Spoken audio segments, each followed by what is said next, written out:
मेरे प्रिय देवी भक्तों एवं सनातन प्रेमियों, सादर प्रणाम। आपको, आप सबको मैं बार बार नमन करता हूँ। आज मैं कुछ विशेष बात कहने वाला हूँ, क्योंकि एक प्रश्न विशेष आ गया है।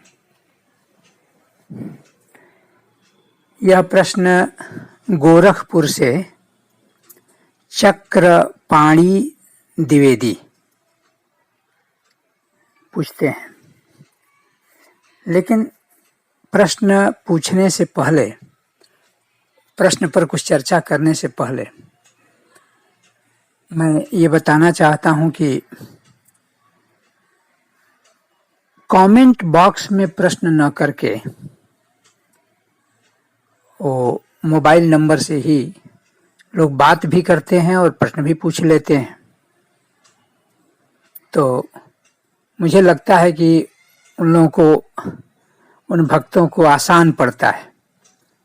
अब कमेंट बॉक्स में टाइप करें, इससे लोग अच्छा समझते हैं, क्योंकि 2 मोबाइल नंबर हम दिए हैं स्क्रीन पर, तो उसी से हम देख रहे हैं कि बार बार फोन आ जाते हैं और लोग पूछते हैं। तो चलिए, ऐसे वैसे जैसे भी सही। तो द्विवेदी जी, चक्रपाणी जी ने जो पूछा है, वो कहते हैं कि जो जिन स्तोत्रों को या जिन पूजा के श्लोकों को आप पाठ करते हैं, वो पहले भी YouTube पर लोग कर दिए हैं। फिर ऐसा करने का राज क्या है, इस पर कुछ अपनी विशेष दृष्टि डालें। तो द्विवेदी जी, मैं सीधा सादा आदमी हूँ, कोई विशेष व्यक्ति नहीं हूँ, और जिन बातों को आप कह रहे हैं, मैंने भी कई YouTube पर वीडियो देखे हैं लोगों को पाठ करते हुए। लेकिन मुझे क्या लगा कि फिर शुरू कर दिया अलग से। मुझे जो लगा वो मैं आपसे बताना चाहता हूं, आपके माध्यम से और लोगों को भी बता देना चाहता हूं। देखिए, यह कोई बातचीत नहीं है। ये स्तोत्र मंत्र का पाठ करना कोई बतकही नहीं है। मैं देख रहा हूं कि YouTube पर मैंने कईयों को सुना, एक नाटकीयता है, एक नाटकीयता है। जैसे रोना, कोई रोने का कोई नाटक करे और कोई वस्तुतः रोने लगे, कोई भावुक होने का नाटक करे और भावुकता किसी के भीतर से छलकने लगे। ये दोनों में बहुत अंतर है द्विवेदी जी। मैंने ऐसे लोगों को हरि कीर्तन करते हुए भी सुना है जो शराब पी लेते हैं और तब जो है हरि कीर्तन शुरू कर देते हैं, और बहुत उस क्षण जो है बहुत उनका लय भी बहुत बढ़िया, और वैसे तरह तरह के लय में अपना करने लगते हैं, और उनका जो व्यक्तिगत जीवन है वो हरि भक्ति से भिन्न है। तो ऐसे नहीं चलता। मैं बार बार कहता हूं कि मेरे स्वर को आप पकड़ें और ये उन्हीं के लिए स्वर हैं जो वास्तव में भक्ति से जुड़े हुए हैं, जिनकी भावना में देवी माँ सतत विराजमान है। उनके लिए है, ये नाटक नहीं है, ये उनके लिए है। और मुझे विश्वास है कि अगर भावपूर्ण होकर, श्रद्धापूर्ण होकर इसे आप सुने या पढ़ें, उसी तरह से पाठ करें, तो दोनों का एक जैसा फल मिल जाएगा। श्रद्धा और विश्वास दोनों बहुत जरूरी है, ये दोनों जरूरी है। तो एक तो ये नाटकीयता नहीं होनी चाहिए, और दूसरी बात ये, मैं देखता हूं ये संस्कृत भाषा है, किसी तरह से उठा पटक करके और इसको संगीतमय बना दें, ऐसे नहीं चलेगा। इसमें ब और व में भी अंतर है। वार्ता को हम वार्ता नहीं कहेंगे, देवी को हम देवी नहीं कहेंगे, और भी जानबूझ करके जब हम जानते हैं कि वह है तो वह पढ़ें, ब है तो ब पढ़ें, जरी है तो जरा न पढ़ें, क्री है तो करो न पढ़ें। और पढ़ने वाला भी उसी तरह से भाव विभोर होना चाहिए, तब जा करके उसकी ध्वनि, उसकी मधुर ध्वनि जो भगवती की कृपा से प्रेरित हो, उसे अगर कोई सुनता है तो उसको फल मिलता है। तो इसीलिए मुझे इस नए काम की शुरुआत करनी पड़ी। तो आपने जो पूछा उसका मैंने उत्तर दिया, और एक सवाल और आपने पूछा है इसी में जोड़ते हुए कि देवी जो गीत है उसको क्यों आप गाते हैं। जब श्लोक पाठ करते हैं तो लगता है कि आप संस्कृतज्ञ हैं, लेकिन अब फिर भोजपुरी में देवी गीत कह देते हैं, वो भी बीच बीच में देने लगते हैं। तो द्विवेदी जी, देवी गीत मैं इसलिए देता हूं कि मैं पहले ही बता दिया कि भाव भक्ति समन्वित, भाव भक्ति होना चाहिए। पितरम वाक्यमिच्छन्ति भावमिच्छन्ति देवता।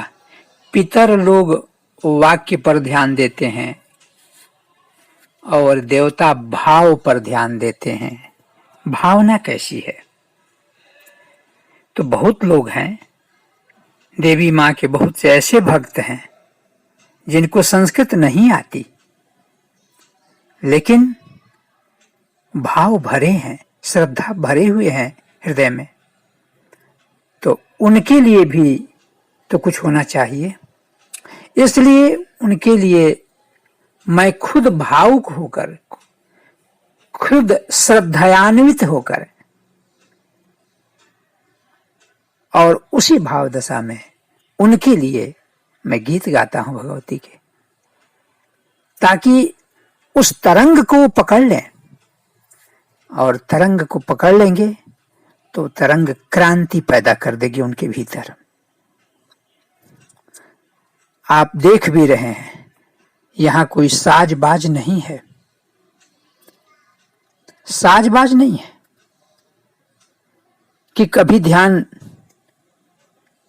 हारमोनियम पर जाए, कि कभी और वाद्य यंत्र पर जाए, कि आंख मिला करके और एक दूसरे को देखें। यहां ऐसा नहीं है। यहां तो मैं गाता हूं तो सिर्फ गाता हूं और कुछ नहीं करता, और मेरे समक्ष मेरी इष्ट देवी ही रहती हैं उस वक्त। और किसी को मैं नहीं रखता। इसलिए उनके लिए मैं गाता हूं। और जो भाषा है गवई भाषा, उसका मैं प्रयोग करता हूं। तो ये उनके लिए है। और जो संस्कृत पढ़े हैं उनके लिए तो जो है सो आप देख ही रहे हैं। जैसे महिषासुर मर्दिनी,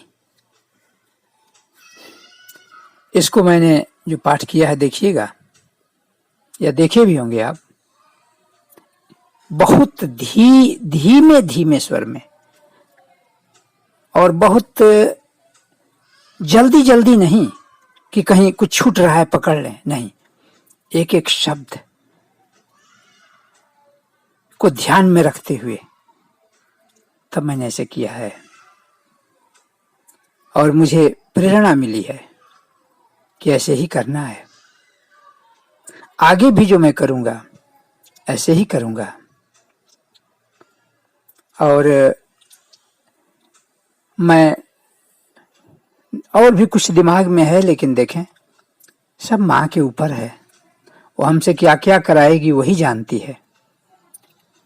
उसकी लीला, उसका खेल इतना आसान नहीं है कि कोई जल्दी से जल्दी और आसानी से आसानी तरीके से जान जाए, आसान तरीके से, ऐसा नहीं है।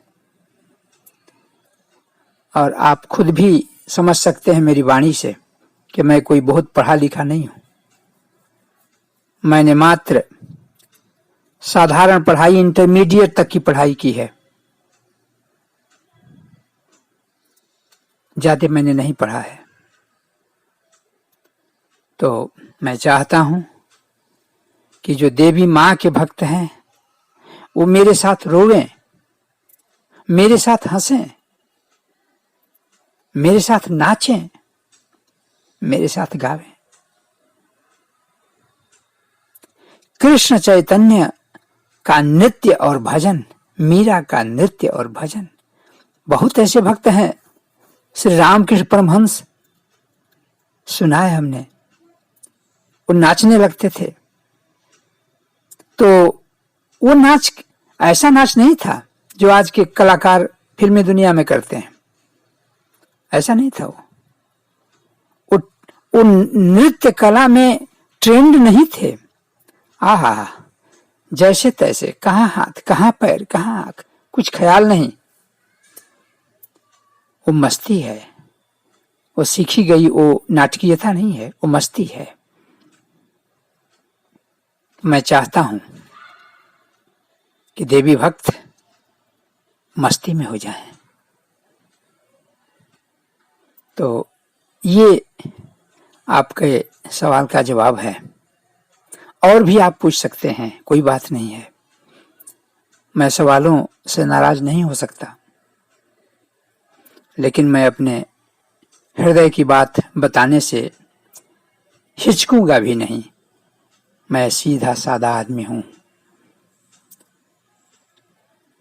तो आपको मैं बार बार प्रणाम करता हूं। आपने पूछा है, और आपके माध्यम से और जो देवी भक्त हैं जो मुझे सुन रहे होंगे या सुनेंगे भविष्य में, तो उनको भी मैं खबर पहुंचाना चाहता हूं। देवता किसी भाषा के मुहताज नहीं, वो भाव देखते हैं। भाव कैसा है आपका, क्या है। और वो लोक भी बड़ा विचित्र है द्विवेदी जी, उस पर मैं क्या कहूं। आमने सामने बैठते तो कुछ और भी बात खास खास करता। तो ये है कि मैं ये चाहूंगा कि दुनिया का जो वैभव है, जो सुख है, वो आप भी जानते हैं कहाँ तक जाएगा। लेकिन शरीर छूटने के बाद, जैसे मैंने एक गाया भी है कि जब शरीर छूट जाए तो हे माँ, उस समय तेरी याद बनी रहे, तेरी स्मृति बनी रहे।